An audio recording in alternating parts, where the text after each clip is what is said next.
إن الحمد لله نحمده ونستعينه ونستغفره ونعوذ بالله من شرور أنفسنا ومن سيئات أعمالنا. من يهده الله فلا مضل له ومن يضلل فلا هادي له وأشهد أن لا إله إلا الله وأشهد أن محمدا عبده ورسوله. أعوذ بالله من الشيطان الرجيم. بسم الله الرحمن الرحيم. واتل عليهم نبأ بني آدم بالحق إذ قربا قربانا فتقبل من أحدهما ولم يتقبل من الآخر قال لأقتلنك قال إنما يتقبل الله من المتقين. صدق الله العظيم. عن أنس رضي الله تعالى عنه قال قال النبي صلى الله عليه وسلم بكبشين أملحين فرأيت وضعا قدما على ثفاحهما يسمي يكبر فذاي مخاهما بيده. رواه البخاري. يا أيها الذين آمنوا صلوا عليه وسلموا تسليما. اللهم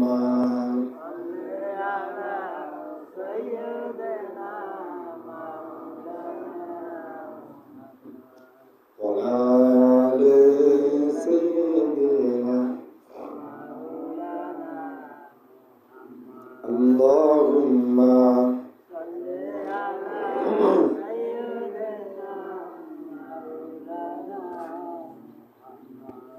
وعلى آل سيدنا رسول ভালোবাসা রসুল আমার ভালোবাসা রসুল আমার প্রেম বিরহের মূল আলোচনা রসুল আমার কাজে কর্মের অনুপ্রেরণা। আল্লাহুম্মা সাল্লি আলা সাইয়্যিদিনা মাওলানা মুহাম্মদ ওয়া আলা আলি সাইয়্যিদিনা মাওলানা বালাগাল উলা বিকামালিহি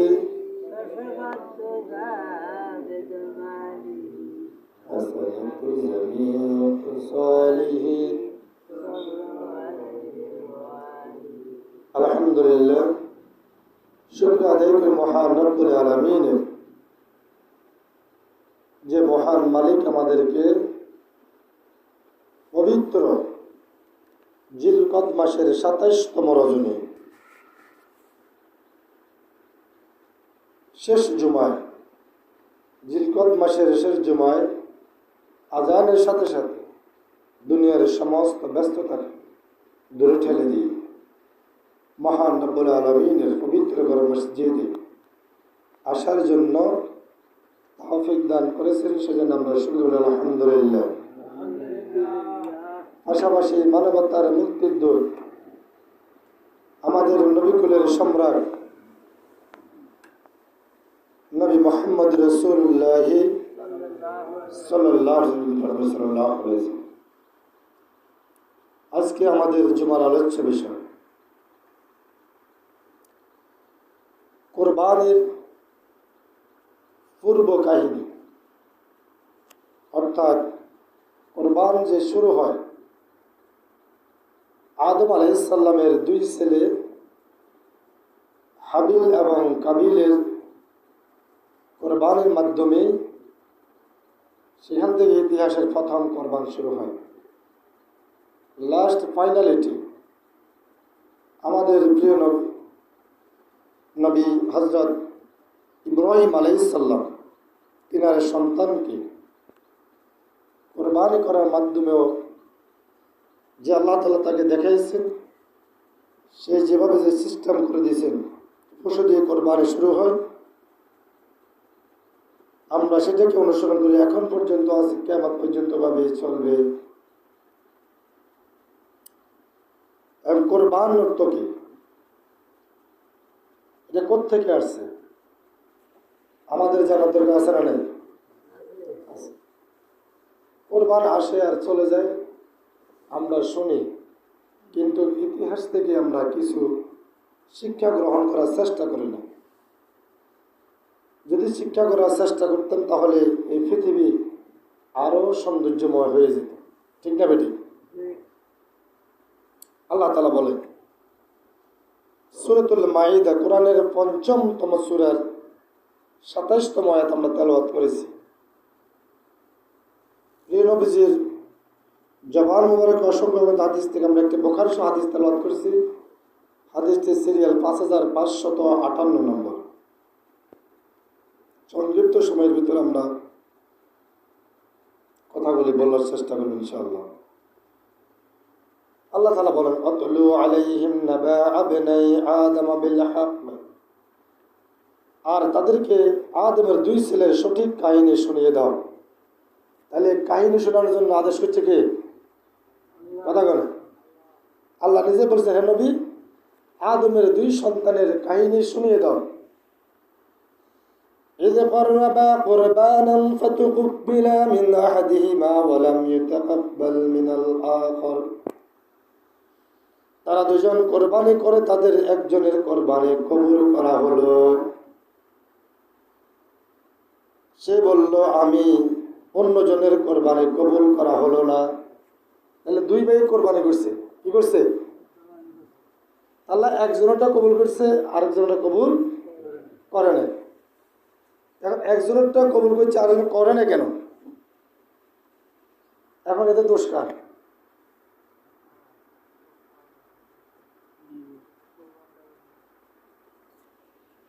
এই যে কবুল করে নাই, তাহলে নিজের দোষ, কিন্তু এই ফয়সালা কার?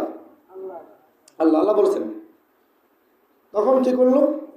যার কোরবানি কবুল হলো না সে বলল আমি তোমাকে মেরে ফেলবো। বাইরে কি কয়?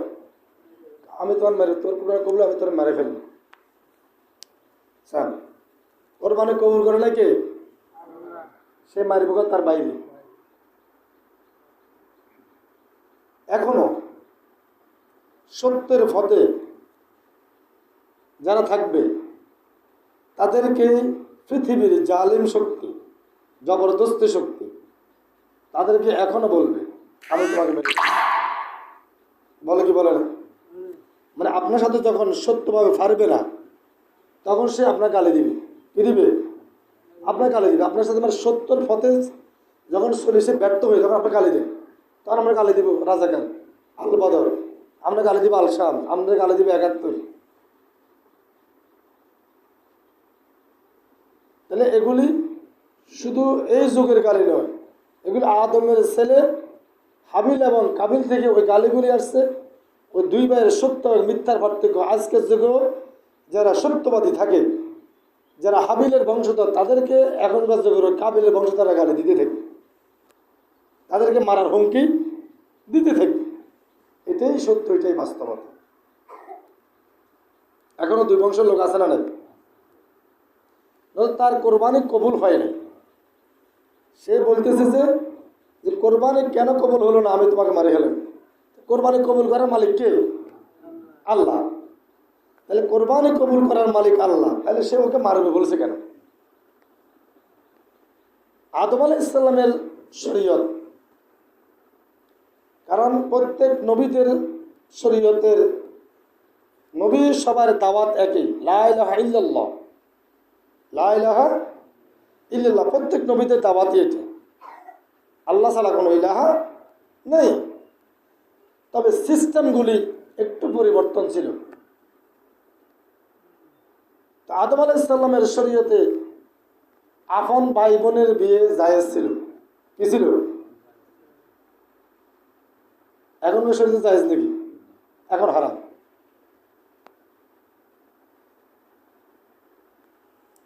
আদমের শরীয়তে যখন জায়েজ ছিল, সিস্টেম ছিল কি, এক জোড়া ছেলে হবে, এক জোড়া মেয়ে হইতো। তো আগের জোড়া ছেলে বড় যেতে আগ পিস করে আসতো, বড় যেতে এতে ওই পরের জোড়া মেয়ের বড় জোড়কে বিয়ে করবে। আর ছেলে যেটা ছোট, পরের জোড়ার মেয়ে যে ছোট আসবে তাকে সে বিবাহ করবে। তাহলে দুজনকেই বিয়ে করবে। এখান থেকে ফরজ যুগের বোন একজন নাম আকলিমা, একের সন্তান।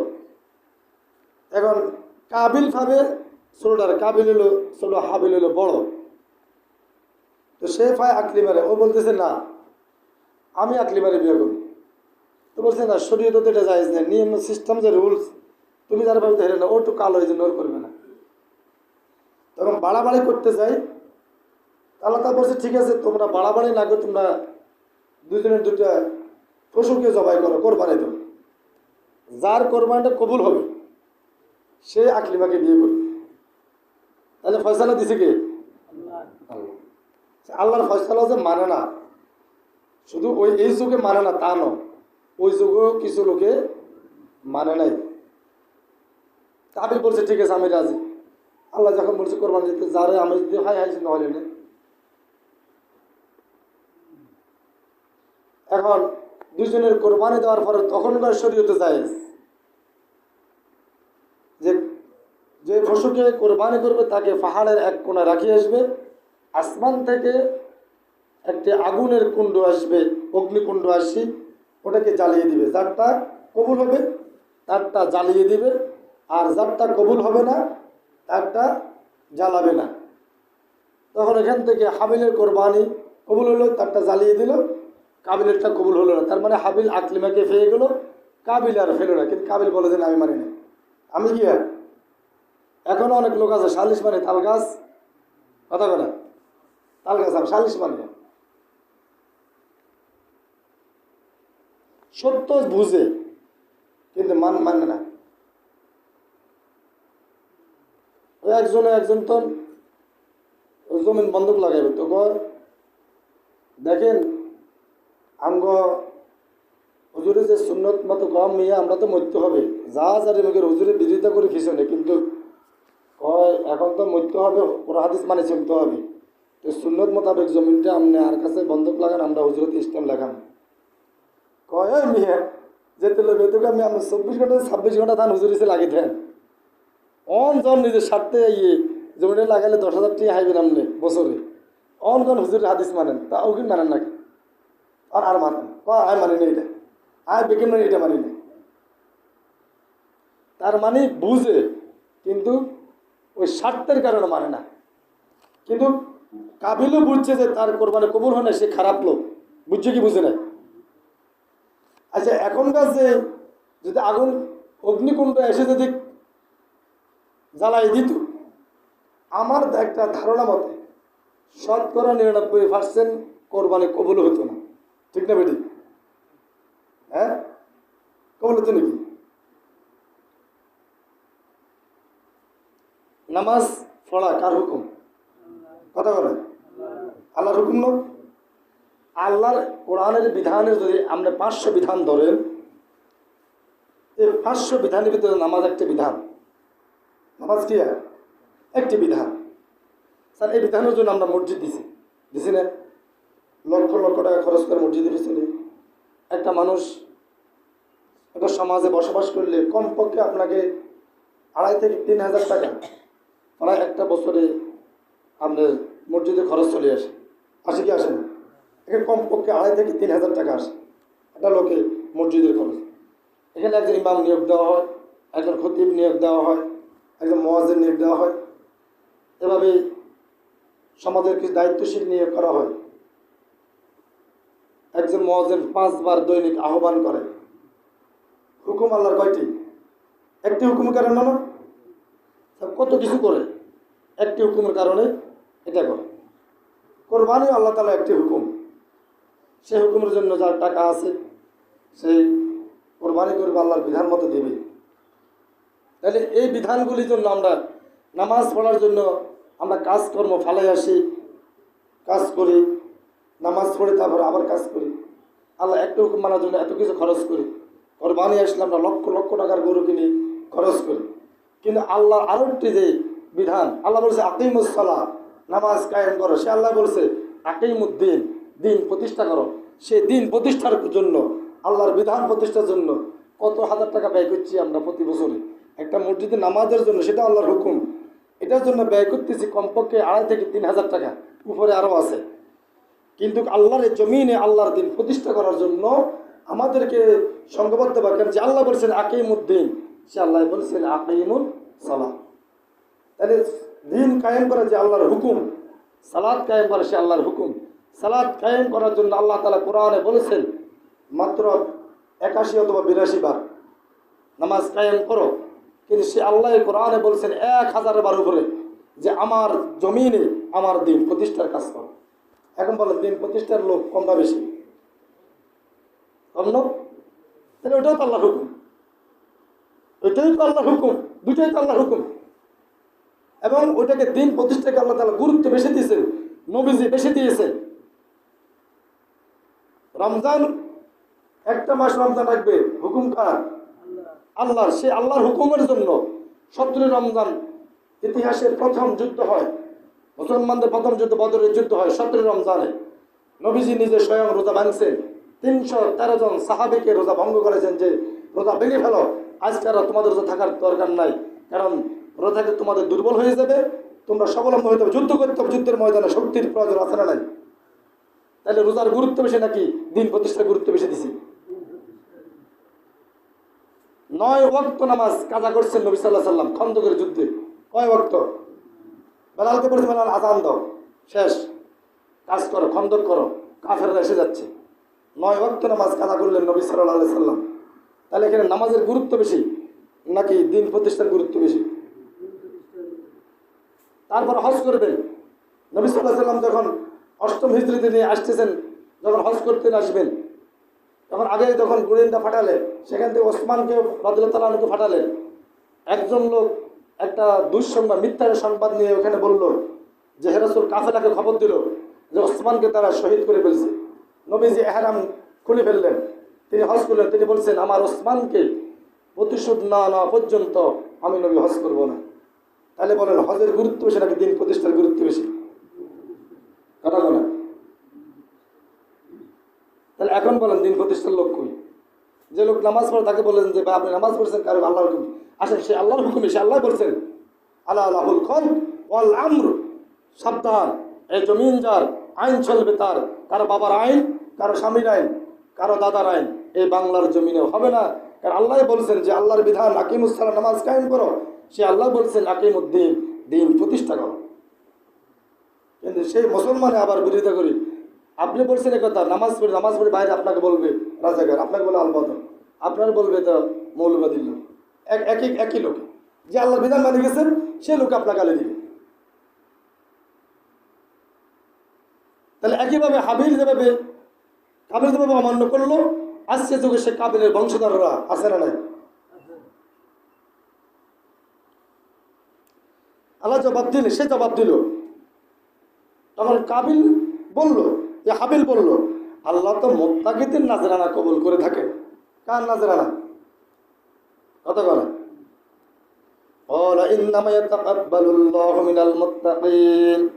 আল্লাহ তো মুত্তাকিদের কোরবানি কবুল করে থাকেন, যারা মুত্তাকি নয় তাদের কোরবানি আল্লাহ কবুল করবেন না।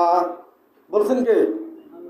আল্লাহ তাআলা এই কথা বলে দিয়েছেন। এই কথা যখন হাবিল বলল যে আল্লাহ তো মুত্তাকি ছাড়া কারো জিনিস কবুল করে না, এখন বলেন বেনামাজি কখনো মুত্তাকি হয়? কথা বলা। তো বেনামাজি কোরবানি করলে হবে কিভাবে বুঝলেন? 100% হবে না, এটাই ঠিক। কারণ এখানে আপনি কোরআনের অর্থটা বুঝেন। কারণ হাবিল যখন বলল ভাই তুমি তো আমাকে মেরে ফেলবা, এটা তো এখানে আমার কোনো হাত নাই। আচ্ছা কবুল করে নাই কে? তোর মারবে কে লিখে দিলে? তো বলছেন যে বলা, সে বলল ইন্নামা ইন্নামা ইয়াতাকাব্বালুল্লাহ মিনাল মুত্তাকিন, নিশ্চয় বলো। সে জবাব দিল আল্লাহ তো মুত্তাকিদের নাজরানা কবুল করেন। তাহলে যারা মুত্তাকি সে আল্লাহর বিধান মানে চলবে, সে নামাজ পড়বে, অর্থ হলে হজ করবে, আল্লাহর দিন প্রতিষ্ঠার জন্য শহীদি কাফেলার সাথে সে যুক্ত থাকবে, তাকে মুত্তাকি বলা হবে, তার কোরবানি কবুল হবে। এর বাইরে তো কবুল হওয়ার কোনো সম্ভাবনাই নাই। যদি সম্ভব হয় তাহলে তো সূরা মাইদার 27 নম্বর আয়াতে মিথ্যা হয়ে যায়। যদি বেনামাজি কোরবানি কবুল হয় তাহলে এই আয়াতের আমরা কুম্ভ দিবেন ঠেলে না, কোনো সুযোগ আছে নাকি? কোনো সুযোগ নেই। আর কোরবানি করা যে আল্লাহর হুকুম, নামাজ পড়াও সে আল্লাহরে, একই আল্লাহর হুকুম। আমরা কিছু মানবেন কিছু মানবো তা তো হবে না। উদখুলু ফিস সিলমি কাফা, আল্লাহ বলেন পরিপূর্ণভাবে ইসলামের ভিতরে প্রবেশ করো। তুমি ইসলামের কিছু মানবা কিছু মানবা না তা হবে না। ইসলামকে পরিপূর্ণভাবে 100% মানতেই হবে। 99% মানছেন, 1% মানে না, হবে না, ইমান নাই, কাফের।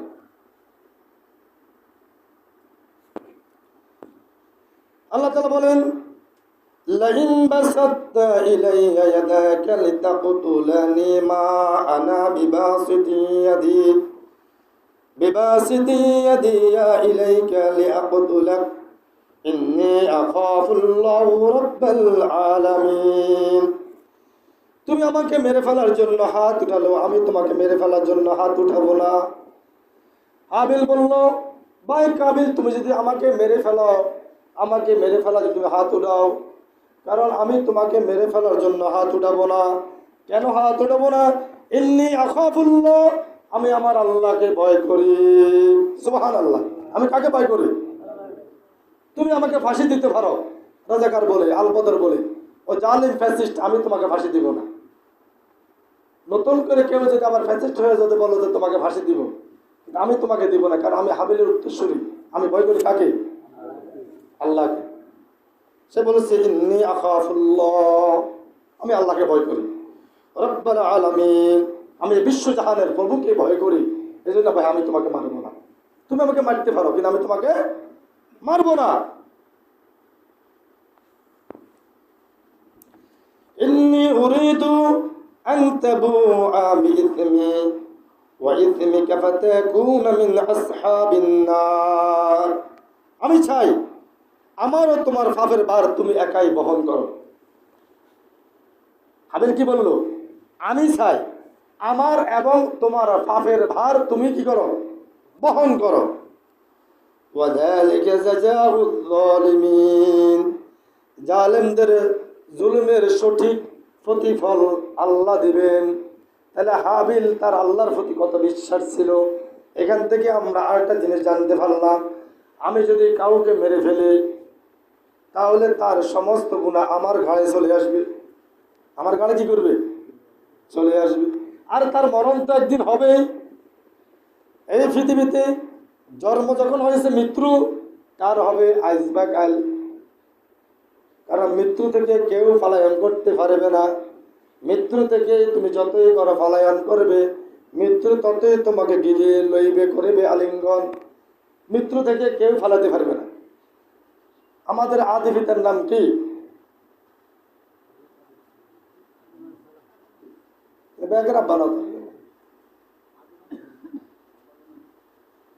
তাহলে আদি পিতার নাম কি? আব্বার নাম যদি মুখস্থ না জানে কার নাম হারিবে মুখস্থ? জিজ্ঞাসা কত আব্বার নাম কি? কার মাজা নাই, খাবার খাবার লেখা আছে, আব্বার নামে হারে না। তাহলে সেই বাবা পৃথিবীতে আছে না? না মরে গেছে? মরে গেছে না? আমাদের জাতির পিতার নাম কি? ইব্রাহিম আলাইহিস সালাম। আমরা যখন আমরা সংবিধানের বাইরে এক কলম কথা বলবো না, সংবিধানে বলা আছে জাতির পিতা ইব্রাহিম, ন এটা কানা, জাতির পিতা শেখ মুজিব। আমরা বলেন না এখন এই কথা।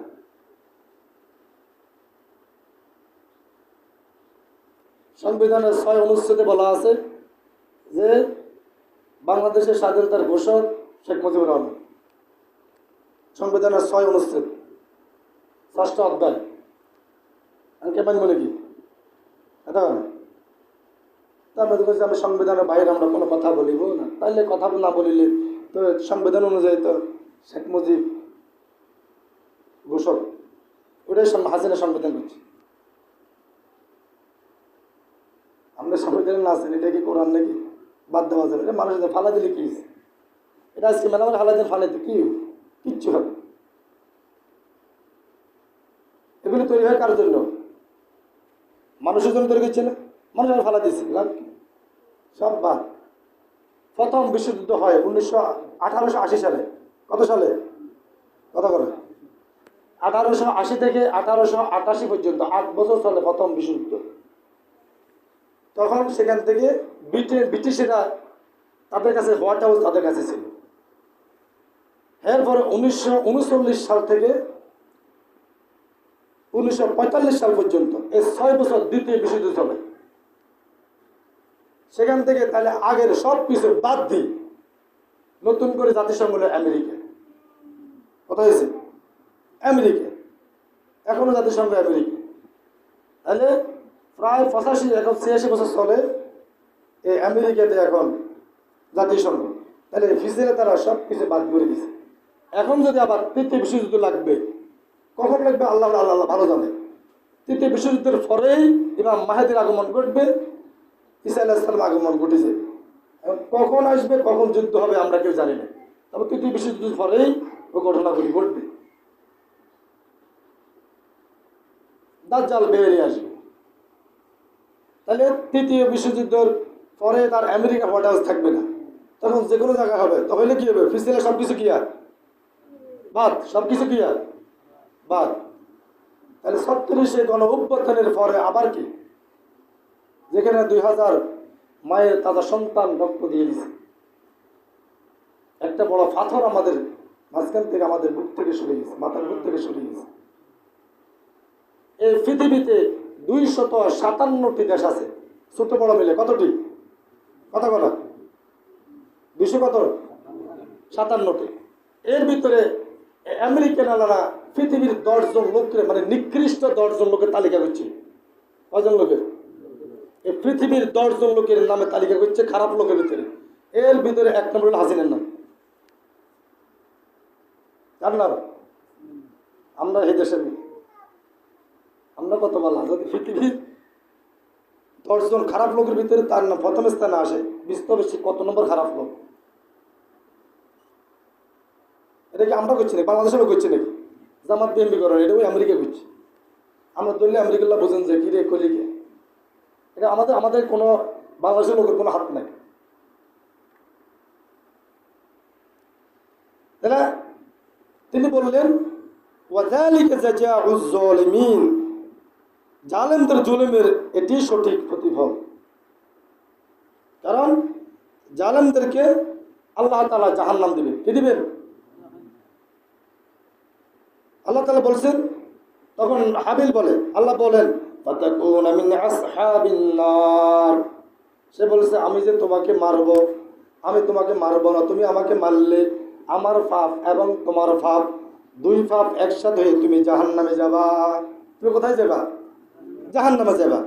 ওয়াযালিকা জাযাউয যালিমিন, জালেমদের জুলুমের এটাই হলো সঠিক ফলাফল, প্রতিফল। কারণ জালেমরাই জাহান্নামে যাবে। কে বলছেন? আল্লাহ তাআলা আদেশ, সূরা মাইদার 29 নম্বর আয়াত। তারপরে আল্লাহ বলেন ফাতাওয়াত লাহু নাফসুহু ক্বাতলা আখিহি ফাকাতালাহু ফাসবাহা মিনাল খাসিরিন, অবশেষে তার পবিত্র ঘোষণা সে তার ভাইকে মেরে ফেলা তার জন্য সহজ করে দিল। সে দুনিয়ার লোভে ওই বোনকে পাওয়ার আশায়, সুন্দরী মেয়েকে পাওয়ার আশায়, দুনিয়ার ক্ষমতা পাওয়ার আশায়, দুনিয়াতে কিছু পাওয়ার আশায় সে তার ভাইকে মেরে ফেললো। তখন তার জন্য ভাইকে মেলা সহজ হয়ে গেল। কি হয়ে গেল? দুনিয়া তাকে এমনভাবে নিকৃষ্ট করে দিয়েছে, দুনিয়া তাকে এমনভাবে নিকৃষ্ট করে দিয়েছে, সে তার মায়ের পেটের ভাইকে সে হত্যা করে ফেলল। এজন্য পৃথিবীতে প্রথম হত্যাকারী কাবিল। প্রথম হত্যাকারী কে? কাবিল। এই পৃথিবীতে কিয়ামত পর্যন্ত যত হত্যা চলবে তার একটি অংশ কাবিলের আমলনামায় দেওয়া হবে। কার আমলনামায় দেওয়া হবে? কাবিলের আমলনামায় একটি অংশ চলে যাবে। আর পৃথিবীতে যারা সবর করবে, ধৈর্য ধারণ করবে, হাবিলের মতো করবে, যারা সবর করবে আল্লাহ যে সবরের প্রতিফল দেবেন তার একটি ফলাফল হাবিলের আমলনামা যাবে। সুবহানাল্লাহ। তাহলে খারাপও যাবে, ভালো যাবে। আপনি যদি পৃথিবীতে কোনো ভালো কিছু রেখে যান তার প্রতিফল আপনি কবরে পাবেন, যদি খারাপ কিছু রেখে যান তার প্রতিফল আপনি কবরে পাবেন। এখন রাখবেন কি সেটা আপনি চিন্তা করেন। কি রাখবেন আপনি সেটা আপনি চিন্তা করেন। আপনি একটা মসজিদ করে দিলেন, একটা মাদ্রাসা করে দিলেন, একটা মসজিদের ভালোবাসলেন কার জন্য? কথা বলেন। মাদ্রাসাকে ভালোবাসলেন কার জন্য? আল্লাহর জন্য। আপনি দান করে গেলেন, একটা সদস্য হয়ে গেলেন, শরীর হয়ে দান করলেন, শুধু আমি আল্লাহ থেকে পাবো নাকি ক্ষমতা পাবো? অন্ত অনেকে ক্ষমতা না হলে সমাজ ছাড়িয়ে চলে যায়। যদি এসব এলাকায় কেউ জানা ব্যাগ থাকে, ক্ষমতা হয় নাকি এলে ছাড়িয়ে চলে যায়। কারণ শেখাপতি বানালে গায়ে সমাজে থাকতে হবে। তার মানে এটার ভিতরে কি আছে? কথা বলা লাভ আছে। ওই একজন সেক্রেটারি হলো আবার আঙ্গের সমাজের আর কি, অন্য একটা সমাজে এই একটা দাবাত আমাকে ভাই বাড়ি বই আনে এদিকে কবে আমার তো খুব আরাম লাগে। আগে তো আপনি কি এখানে ক সেক্রেটারি কয় এখন সমাজে দাবাত অজ্ঞ মিস হয় না আমার। তাকে মিস নাহলে মেয়ে দাবাত দিতে হাসপাটিয়া লাগে, করিয়া লাগে। আগে এটা তো হোটেলের মতো কাউন্টারের লোক বসে, হোটেলে খাইলে থেকে বিল দেওয়ার লাগে। এখানে আমার দাওয়াত খেতে দিলে এখন কাউন্টারের লোক বসে থেকে বিল দিয়ে তুই 500 টাকা এই দেশে তো দেওয়া যায় না, চোখের লজ্জায় তো দিয়ে আসবেন। কত দূর মেয়ে আর আগে কার বলা বলে অন্ত কে কিছু বললে সেক্রেটারি সাহেব আর মুরগে মুখে দান খাইছি কব বাড়িছে কবে আপনার এত ভালো লাগে কম নিয়ে সেক্রেটারি হয়েছে এখন সালিশ দেখি না আর কাছে যায়। তুই এসে বড় কথা নেই, আগে তারকে দাবাতে দিত না সমাজে, এখন দাবাত দিলে হাসুটে দিল যখন তাহলে সেক্রেটারি সাহেব আছে স্যার কামতে আপনার কি যে ভালো লাগে। আগে যদি আপনার উক্তি এটা হয়, আমি একজন কোরআনের ছাত্র হিসেবে বলি, এই উক্তিটাই এই দায়িত্ব আপনাকে জাহান্নামে নিয়ে যাবে। কোথায় নিয়ে যাবে? কারণ আপনি তো আল্লাহ করে মসজিদ কিছু করবেন সেটা আমাদের নিজেকে প্রতিষ্ঠিত করার জন্য, আমাকে সেক্রেটারি সাহেব সিনিয়র মানুষ এটা করার জন্য করবেন। এ দান করলে সেক্রেটারি সাহেব করা যায় না? কথা বলে যায় না? আমি সভাপতি হবে দান করবো, সভাপতি না হলে দান করা যায় না? আমরা দান করে না, আমরা নিয়ে নেব। যদি আমরা অবশ্যই রয়েছে সভাপতি আমাদের দান করা যায় না, আমরা দান করে দেখেন আমরা নিব। আমরা এখন যারা কমিটি আছে আমরা নিতে প্রস্তুত, আমরা দিতে থাকি, আমরা কোনো আপত্তি না আমাদের পক্ষ থেকে। দান করে আপনি দান করবেন আল্লাহকে খুশি করার জন্য। কাকে খুশি করার জন্য? আমি আল্লাহ করে দিচ্ছি আল্লাহ খুশি করার জন্য। দায়িত্ব ফালবো কি ফালবো না, দায়িত্ব জামিল আছে তার। কারণ আমরা যদি মসজিদ থেকে আমরা পকেটে থাকি, এখন তো আমার 1000 টাকা দিলে মনে হয় কি আচ্ছা আমাকে যে 1000 টাকা দিছে এটা কি আমার দিছে না মসজিদুল্লাহ দিছে? কথা বলেন। তো তুই আর পকেটে ঘুরে গেলি, আর পকেটে ঘুরে মানে কি মোটি এমন আর এই যে যারা দায়িত্ব নেই সমাজের ব্যাগের কাছে টিয়ে দেয় নাকি? কারণ আমি মাসে হিসেবে আমার কাছে টাকা দেয়, হুজুর আছে হুজুরের টাকাটা জমা দিয়েছে, পরে উনি ক্যাশিয়ারকে দিয়ে দেবে। সভাপতি সাহেব আছে ওনার কাছে টাকাটা জমা দিয়েছে, সেক্রেটারি সাহেব আছে ওনারা জমা দিয়েছে।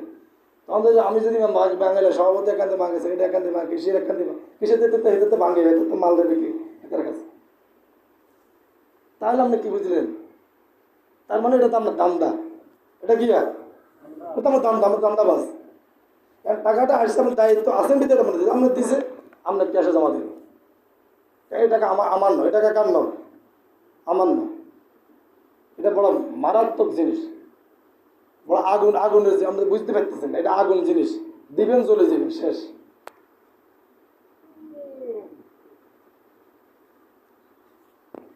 এরপরে আর কিছু কয় না, আর দূরে ভাই আমরা কই তো লাগে এক বিপদ উঠছিলাম, কিন্তু আমার কাছে অনেকে সত্য কথা বলে না, বললেও যে বিপদ। তখন এই যখন তার বাইকে মেরে ফেললো দুনিয়ার লোভে, কিসের লোভে? দুনিয়ার লোভে সে তার বাইকে মেরে ফেললো, কিন্তু মারার পরে সে এখন মাটি দিল কি সে তা জানে না, মাটি দিতে হারে নাকি? এই পৃথিবীতে প্রথম মৃত মানুষ হাবিল। পৃথিবীতে প্রথম মৃত মানুষকে হাবিল। তখন সে কিভাবে মারে সে জানে না। আল্লাহ তখন তাকে লজ্জা দিলেন। কি দিয়ে দিলেন দেখেন, আল্লাহ কোরআনে সে কথাটা উঠে দিচ্ছেন। فبعث الله غرابا يبعث في الأرض ليريه كيف يواري سوءة أخيه قال يا ويلتى أعجزت أن أكون مثل هذا الغراب فأواري سوءة أخي فأصبح من النادمين। তারপর আল্লাহ তাকে একটি কাক পাঠালেন। তখন আল্লাহ তাআলা পৃথিবীতে কাককে পাঠিয়ে দিলেন। কাকে পাঠালেন? সে মাটি খুঁড়তে লাগলো যাতে তাকে দেখিয়ে দেয় ভাইয়ের লাশ কিভাবে লুকিয়ে ফেলবে। এই দৃশ্য দেখে সে বলল, হায় আফসোস, আমি এই কাকটির মতো তো হতে পারলাম না। এই কাকটির মতো হতে পারলাম না, তার নিজের ভাইয়ের লাশটি লুকাতে পারি। এরপরে নিজে কৃতকর্মের জন্য সে নিজে অনুতপ্ত হলো। যখন কাক মানে বাইকে কিভাবে মাটিতে পারলাম, কাক দিয়ে ট্রেডিং দিচ্ছে। এখন কাক সেরা নাকি আমরা সেরা? সেরা কে? আমরা না? সৃষ্টির সেরা কে? মানুষ না? তাহলে আপনি শিক্ষা গ্রহণ করছি কার থেকে? কাক থেকে। যে সৃষ্টি তো সে তো সেরা না। তাহলে আপনি উপরে ক্লাসের লোক নিচে ক্লাসের লোক থেকে শিখছেন, তাহলে লজ্জিত হওয়ার কথা না? তাহলে সে তো লজ্জিত হওয়ার কথা। তখন সে লজ্জিত হয়ে বললে, হাই আমি তো আমার বাইকে মারেন ভুল করছি, কীভাবে কাড়াইতে হয় মাটির তোর কিন্তু আমি তো জানি না। তখন কাক যখন এ করলো, দেখালো মাটি কীভাবে ঘুরতে, খুঁড়ি এটা কীভাবে রাখো, একটা বস্তুকে সে কাক রাখি দেখালো। সকল তার বাইকে সে মাটি দিল, দিয়ে বললো, হাই আমি তো আফসোস, আমি তো নিজেকেই, আমি পৃথিবীর সবচেয়ে নিকৃষ্ট লোক তো আমি, কারণ আমি আমার বাইকে মেরে ফেললাম, মাটি কীভাবে সেটাও জানি না। আজকে সৃষ্টি একটা জন্তু থেকে, জীব থেকে আমি শিখতে হলো। তাহলে পৃথিবীর নিকৃষ্ট থেকে, ছোট জিনিস থেকে, সৃষ্টি থেকে শিখতে হয়। সেখান থেকে মানুষকে মাটি দিবে, এখান থেকে শিক্ষা গ্রহণ শুরু হয়েছে। তাহলে আমরা যে জানলাম যে পৃথিবীতে প্রথম কোরবানি শুরু হয়েছে কার থেকে? হাবিল এবং কাবিলের ওখান থেকে শুরু হয়েছে। কারণ কোরবান আল্লাহর জন্য নিজের পরিবারকে উৎসর্গ করা। কি করা? রিহার্সেল মানে নামাজ 5 ওয়াক্ত মানে আল্লাহর হুকুমগুলি মানা। গোস্তের স্বার্থ না হলে অনেকে 99% কোরবানি দিত না। ঠিক না বেটে? আচ্ছা বলো, কোরবানি দেখার আগে কি গোস্ত ওজন করে নাকি গরুর কালার চিন্তা করে? শরীরেরা গোস্ত চিন্তা করে না? সাইসিন্দে গোস্ত কমন হইবে, তাহলে গোস্ত না হলে কোরবানি কথা বলে কোরবানি দিত না। সমাজের ভয়ে এরে আত্মীয় না দিই, মানুষে কি করি, মানুষে স্মরণ দিই এলা দেয় না। নতুন খেসের ভয়ে, মানে নতুন খেস আত্মীয়ের ভয়ে মেয়ে বিয়ে দিচ্ছে, এখন আমি নতুন ব্যয় হয়েছে, এখান থেকে কোরবানি না দিই, ব্যয় ফোন করে ব্যয় করে চিনবি আয় এখন তো না কিনতে কেন নই তো ঠাস করি কিনে এলাইছে, দুদিন করে কিনছি। মেয়ে উপযুক্ত তাই, মানে আর মেয়ে এখন উপযুক্ত এখন তো বিয়ে কোরবানটা না দিই, মাঝে বাইরে দেখো গরিব মানে কোরবান দেয় না, এলা দেয় আর কি। মেয়ে জামাই যদি তাকায়, নতুন জামাই আয় ভাইয়া যদি হরবে তখন কোরবানি দেয় না, জামাই ধরে দেয়, নত দিত না, মানে দিত না যে জন্য বলতেছে। ঠিক সন্তান যদি কোরবানি হতো, ইসমাইল আলাইহিস সালাম যদি কোরবানি হয়ে যেত, তাহলে কত সন্তান পালিয়ে যাওয়ার জন্য তার বাবা সহযোগিতা করতো কি করতো না? ওলাও মাকতু আতুল উদুন, মা বাপ ছেলে কানের লতি কাটে দিত। কারণ কোনো ক্ষুতো কোনো জিনিস কি হয় না, কোরবান দিলে কি হবে না, বাপ মা তার ছেলে মেয়ের কান কাটে দিত। অথবা আজফাউ, ঈদের আগে তার খানা ফানা কমিয়ে দিত, কমাই দিয়ে তাকে শুকনো করে দিত, তুই হাত দিয়ে গেছিস কি কোরবান দিবি। এখন আমরা গরুর খাদ্য খাবার কি খাবাই না, কমানোর জন্য, বাড়ানোর জন্য, কথা বলে বাড়ানোর জন্য। তখন বাপ মা খাবার কি করে দিত, বন্ধ করে দিত, কমিয়ে দিত, যেমন ঈদের আগে সেটা মোটা তাজা না তার বিক্রি করতে দিত না, বিক্রি করে মানে কোরবান দিত না। ওয়ালা আওরা, আর ঈদের আগে ছেলে মেয়ের তার ব্যান্ডেজ লাগিয়ে রাখতো, কপালের মধ্যে কাটা আছে না দিয়ে ব্যান্ডেজ লাগিয়ে রাখতো, নিজের হাত পা কাটে ব্যান্ডেজ লাগিয়ে রাখতো না, তার কোরবানি দিয়ে দিলেন। কারণ ভূত হইলে আর কোরবানি দিত না। ছেলেরা মুসলিম না হলেই বাল্য বিবাহ করে শ্বশুর বাড়ি পাঠা যেত, গজদামায় থাকা শুরু হয়ে যেত। কিন্তু গজদামাতে জামাই দেখে কোরবানি দিত, কারণ অর্ডার তাহলে পুত্র দিই, অর্ডার কি দিই স্যার, ইসলামে কত বড় হ্যাস লাগে যেত। প্রায় পরিবারে তার গজদামাই ফোলা থাকতো আর আসল ফোলা থাকতো না। গজদামাইকে ওরা লাগতো হোলা হিসাবে, আর আপন হোলার হার করে দিত গজদামাইকে রাখতেন। তার নাবালেগ অবস্থা বিয়ে করা যেত, না তো কোরবানি হয়েছে। সব পরিবারে পালক পুত্রে খামারে দিত, সব পালক পুত্র আর হালকা হলো কেটে কোরবানি দিব, টাকা করে তো কোরবানি দিলে নাকি তুমি আরেকজন মালিকের কোথা হাল হালকা আনছি কোরবানি কিনে দিব, হইতো না। প্রসবের সময় স্ত্রী অন্য জায়গায় সঠিক পুত্রকে তথায় লালন পালন করাতো, মানে নিজের সন্তান জন্ম দেওয়ার পর আর রাখতে না, যারা লুকে রাখতো, লুকে অন্য জায়গায় বলে, কারণ আইলে কোরবানি দেওয়া লাগবে। বড় হলে সে বলতো এটা আমার আপন ফলানো, যদি নিজের মায়ের সন্তান হতো না যারা হাত তোলা আর বলে তো হালকা আনছি যে কির ভয়ে, কথা করা কির ভয়ে, কোরবানির ভয়ে।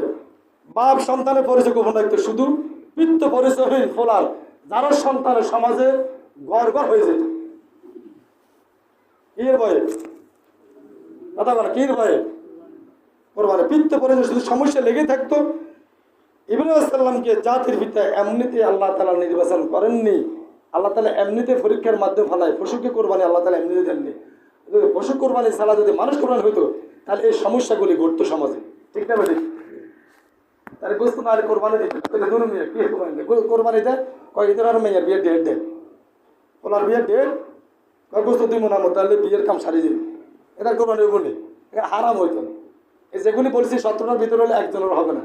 আল্লাহ তাআলা আমাদের 17টা বাইরে করে